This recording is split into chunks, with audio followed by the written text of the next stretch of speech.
सास का घूंघट पार्ट 2। पिछले अंक में हमने देखा कि देविका अपने ससुराल में हर गलत बात का विरोध करती, तो उसकी वजह से देविका पर उसके ससुराल वाले बहुत अत्याचार करने लगे। एक दिन देविका ने सचिन से कहा, सचिन, मैं तुम्हारे घर में नहीं रह सकती, तुम मुझे आज ही मेरे घर शहर भेज दो, मैं अपने मम्मी पापा के पास रहूंगी। क्यों देविका, तुम शहर क्यों जाना चाहती हो? यहाँ तुम्हें किस बात की परेशानी है? किस बात की परेशानी नहीं है सचिन, तुम्हारे घर के आदमी औरतों के साथ जानवरों जैसा व्यवहार करते हैं, मैं ऐसे माहौल में नहीं रह सकती। देखो देविका, तुम्हें यहीं रहना होगा। तुम्हारी शादी मुझसे हो गई है, अब मैं तुम्हारा पति हूँ और यही तुम्हारा घर है। अच्छा, तो तुम्हें याद है कि मैं तुम्हारी पत्नी हूँ? जब तुम्हारे पिताजी और चाचा जी मुझे एक एक हफ्ते के लिए कमरे में बंद कर देते हैं, तब तुम्हें क्यों याद नहीं आता कि जो औरत कमरे में बंद है वो तुम्हारी पत्नी है? जब तुम्हारे जीजाजी और भाई मुझसे बदतमीजी से बात करते हैं, मुझे खाने के लिए कुछ नहीं देते, तब भी तुम्हें याद नहीं आता कि मैं तुम्हारी पत्नी हूँ? देखो देविका, तुम बेकार की बातें मत करो। तुम यहाँ ढंग से रहोगी, सबकी बात मानोगी, तो कोई तुम्हें कुछ नहीं कहेगा। इस तरह जानवर की तरह रहना, ढंग से रहना है तो सॉरी सचिन, मैं नहीं रह सकती, मैं आज ही अपने घर जाऊंगी। ये बोलकर देविका अपना सामान पैक कर लेती है और घर से जाने लगती है। सचिन भी उसके पीछे पीछे चलता है और उसे समझाने की कोशिश करता है। जब ये सब जोगिंदर ने देखा तो बोल पड़ा, बहू, यह सब क्या हो रहा है? कहाँ जा रही हो?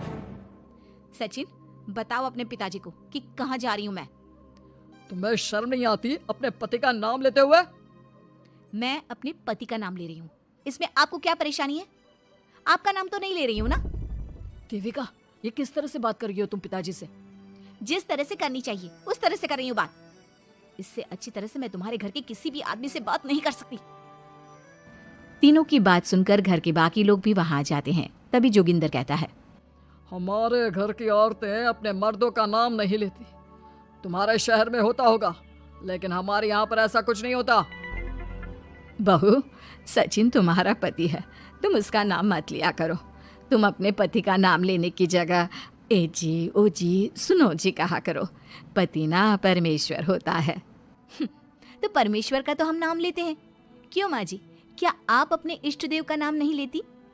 माँ जी, ये सब इन पुरुषों के बनाए तौर तरीके हैं, औरतों को दबाने के लिए। ये बेशर्म लड़की ऐसा नहीं सुधरेगी। ये हमारे घर की औरतों को भड़का रही है। सचिन, तुम इसे चुप कराओगे या फिर मैं करूं? नहीं नहीं पिताजी, मैं अभी समझा देता हूँ। चलो देविका अंदर, और कितना तमाशा बनाओगी मेरा? सचिन, मैं अंदर नहीं बाहर जाऊंगी, अब मैं यहाँ नहीं रह सकती। देविका की बात सुनकर महेंद्र कहता है, भाई साहब, ये लड़की इस घर से और गांव से बाहर ना जानी चाहिए, नहीं तो हमारे घर और गांव की औरतें भी ऐसी ही हरकतें करेंगी, वो भी मर्दों के खिलाफ बगावत करेंगी। और मैं भी देखती हूँ कि मुझे घर से बाहर जाने से कौन रोकता है। बहू, इनसे बहस करने का कोई फायदा नहीं, तुम अंदर चलो। इस गांव के मर्दों के अंदर बहुत अहंकार भरा हुआ है। देविका किसी की बात नहीं सुनती और अपना सामान उठाकर घर से बाहर जाने लगती है। तभी वहां मोहन और कल्याण आते हैं। कल्याण देविका के हाथ में से उसका सूटकेस छीन लेता है और मोहन देविका को जोरदार थप्पड़ मारता है। देविका का सर दीवार में लगता है और वो बेहोश हो जाती है। देविका, देविका तुम ठीक तो? भैया, आपकी हिम्मत कैसे हुई मेरी पत्नी पर हाथ उठाने की? सचिन, तुम जल्दी से देविका भाभी को अंदर कमरे में ले जाओ, मैं अभी वैद्य जी को लेकर आती हूँ। वीना जल्दी से वैद्य जी को लेकर आती है। वैद्य जी थोड़ी देर तक देविका की जांच करते हैं और कहते हैं, मुबारक हो आप सबको, आपकी बहू माँ बनने वाली है। अभी तो मैं आपको दवाई दे देता हूँ, लेकिन आगे इनके इलाज के लिए आपको दाई अम्मा को बुलाना होगा। ये बात सुनकर घर के सभी लोग खुश होते हैं। देविका को जब होश आता है, उसे ये बात पता चलती है तो वो बहुत खुश होती है। वो सबसे कहती है, मैं अपने बच्चे को यहाँ नहीं रख सकती। क्यों बहू, क्या हुआ? अब तुम ये सब बातें मत सोचो, तुम्हें आराम करना चाहिए। नहीं माँ जी, आप नहीं समझ रही। अगर मेरा बेटा हुआ तो इस घर के मर्दों की तरह अहंकारी और औरतों पर जुल्म करने वाला बनेगा, और अगर मेरी बेटी हुई तो वो जानवरों की तरह जुल्म सहने वाली बनेगी, और दोनों ही अनपढ़ रहेंगी। देविका की बात सुनकर घर की सभी औरतों को पहली बार एहसास हुआ कि वो किस अंधकार वाले समाज में जी रही हैं। लेकिन फिर भी घर की सारी औरतें उसे ही समझाती हैं। बहू देखो, तुम्हारी बात सही है, लेकिन तुम इस हालत में सफर नहीं कर सकती।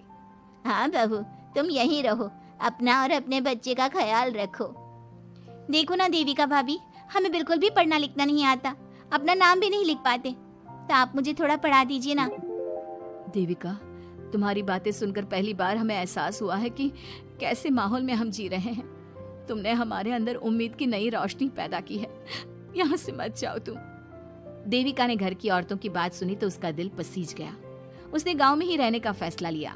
वो अपने घर की औरतों को रोज पढ़ाती, उन्हें अपने अधिकारों के बारे में, देश के बारे में बताती। इसी तरह कई दिन बीत गए और एक दिन सुजाता ने सचिन से कहा, सचिन, देविका की तबीयत ठीक नहीं, तुम जल्दी जाकर दाई अम्मा को बुला लाओ ना। भाभी, दाई अम्मा क्या कर लेंगे? आप किसी डॉक्टर को बुला लो, मेरी तबीयत ठीक नहीं है। देविका, गांव के लोग डॉक्टर पर भरोसा नहीं करते। दाई अम्मा बरसों से ये काम कर रही है, वो तुम्हें ठीक कर देगी। सचिन, तुम्हारे घर वाले अनपढ़ हैं, तुम तो पढ़े लिखे हो ना, देख नहीं रहे मेरी हालत क्या हो रही है।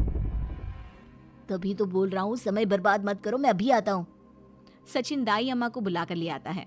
दाई अम्मा घरेलू नुस्खों से देविका का इलाज तो कर देती है। कुछ समय के लिए उसकी हालत भी स्थिर हो जाती है, लेकिन वो पूरी तरह से ठीक नहीं होती। फिर देविका सचिन से कहती है, सचिन, मुझे समझ में नहीं आ रहा तुम मुझे डॉक्टर के पास क्यों नहीं ले जा रहे? मैं माँ बनने वाली हूँ और मुझे ये भी नहीं पता कि मेरा हेमोग्लोबिन कितना है। दाई अम्मा कर रही है ना तुम्हारा इलाज। लेकिन दाई अम्मा को कुछ समझ में नहीं आ रहा कि मेरे साथ क्या हो रहा है। अगर देखो तुम मुझे नहीं लेकर गए ना तो मैं खुद ही चली जाऊंगी। अगले दिन देविका की तबीयत दोबारा बिगड़ जाती है और दाई अम्मा के किसी भी नुस्खे से वो ठीक नहीं हो रही थी। देविका ने सारी हिम्मत जुटाई और वो अकेले ही डॉक्टर के पास जाने लगी। उसे देखकर मोहन कहता है, बहू, इस हालत में कहाँ जा रही हो? आप लोगों के भरोसे रही ना तो आप लोग मुझे मार ही डालोगे। डॉक्टर के पास जा रही हूँ मैं। बहू, तेरा दिमाग तो ठिकाने पर है। हमारे घर की औरतें मर्दों से इलाज नहीं कराती। हे भगवान, इन जाहिल लोगों को मैं कैसे समझाऊं? डॉक्टर औरतें भी होती हैं। बहू, तो हमें पागल मत बना, हमने तो कभी कोई महिला डॉक्टर नहीं देखी। तू झूठ बोलकर निकलना चाहती है ना? इस गांव की सरहद से आप लोग कभी बाहर नहीं गए ना, इसलिए आप लोगों को नहीं पता कि महिलाएं डॉक्टर के अलावा क्या क्या है। ए लड़की, तुझसे तमीज से बात कर रहे हैं तो तू ज्यादा हवा में मत उड़। बोला ना एक बार, चल अंदर जा। चाचा जी, मैं अंदर नहीं जाऊंगी, डॉक्टर के पास जाऊंगी। मेरा इलाज सिर्फ डॉक्टर ही कर सकता है। ये बोलकर देविका घर से निकल रही थी कि तभी जोगिंदर ने उसे कमरे में ले जाकर बेड पर जोर से धक्का दे दिया, जिसकी वजह से देविका के पेट में चोट लग गई और वो दर्द की वजह से जोर जोर से चिल्लाने लगी। ये देखकर घर की सारी औरतें देविका को संभालने लगी। देविका, हिम्मत रखो, सब ठीक हो जाएगा। देविका भाभी, आप ठीक हो ना? माँ, कुछ करिए ना, भाभी की तबीयत बहुत खराब हो रही है। लेकिन मैं क्या कर सकती हूँ? भाभी, कुछ तो करो, कहीं बहू को कुछ हो ना जाए। उधर जोगिंदर मेन गेट पर बड़ा सा ताला लगा देता है और कहता है, आज के बाद इस घर से कोई भी औरत बाहर नहीं निकलेगी। देविका का बच्चा भी इसी घर में होगा, ये जिंदा रहे या मर जाए। जोगिंदर की बात सुनकर सभी औरतें बाहर आती हैं। जब विमला को इस बात का एहसास हो जाता है कि जोगिंदर देविका को डॉक्टर के पास किसी कीमत पर नहीं जाने देगा, तब विमला पहली बार अपना घूंघट उठाकर तेज आवाज में कहती है, मैं भी देखती हूँ देविका को डॉक्टर के पास जाने से कौन रोकता है। आज देविका डॉक्टर के पास जाकर रहेगी। देविका की सास का घूंघट आखिरकार उतर ही गया। घर के आदमियों ने पहली बार विमला का ये रूप देखा था और उसकी तेज आवाज पहली बार सुनी थी। क्या विमला अपनी बहू की जान बचा पाएगी या जोगिंदर अपनी पत्नी की आवाज भी दबा देगा?